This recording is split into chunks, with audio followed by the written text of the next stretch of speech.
So if you were absolutely sure that you love God, what would you do? Well, let's take a look at it. 1 John 5 and verse 3. Here's your biblical answer. If you were absolutely sure that you loved God, what would you do? Here's your answer. For this is the love of God. Did you notice that? This is the love of God. That we keep His commandments. And His commandments are not grievous. Now, at this point, a lot of Christians, small letter C, okay, Christian, small letter C. At this point, a lot of Christians, small letter C, would call Jesus a liar. They would say, oh, no, but your commandments are grievous. They're terrible. In fact, they're so bad that we have a theology that they says they've been nailed to the cross, they've been done away with, they've been, we don't need to keep them, they're no good. Yeah, a lot of people would call God a liar.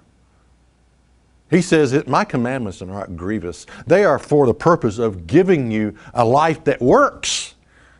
Do you want a life that works, or do you want a life that's screwed up? The commandments tell us how to live a life that works. Now, I have found that a lot of people in their pea-brain mind, Christians, have a view toward God like this. That in the Old Testament, you had this harsh Father God that went around giving all these ridiculous commandments that nobody could keep. And then in the New Testament, you have Jesus, and Jesus is sort of like a rebellious son who comes along and does away with all his Father's commandments. Now, I know no one has the audacity to admit what I just said, but that's what's going on. And a lot of Christians, small letter C, mind. That's what's going on in their mind. Harsh Father God, ridiculous commandments. Jesus, He dismissed all of it. Rebellious son, just washed it up. Not doing any of that, Father. Yeah. So what am I saying? Well, I'm not saying anything. I'm just quoting the Bible. I'm just agreeing with Jesus. Matthew 5 and verse 18. Let's look at that. Matthew 5 and verse 18. For verily I say unto you, till heaven and earth pass, one jot or one tittle shall in no wise pass from the law, till all be fulfilled. Notice that. Not one dot, not one crossing of the T is going to pass from the law till all be fulfilled. Verily I say unto you, till heaven and earth pass. Now, do me a favor. Walk outside, walk on the ground, step out outside on the ground and look up at the sky. Has heaven and earth passed? Yes or no?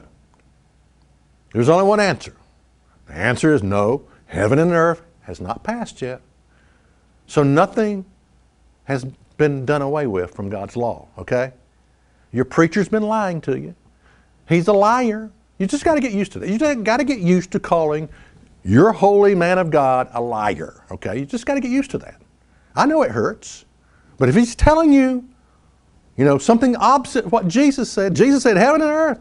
He said, till heaven and earth pass. Till, heaven and earth has got to pass first. And it is not passed because you're living here. Not one crossing of the T, not one dotting of the I shall pass from the law. Yeah. Is your minister preaching the opposite of what Jesus taught? Check us out on the web at isthatreallyinthebible.com.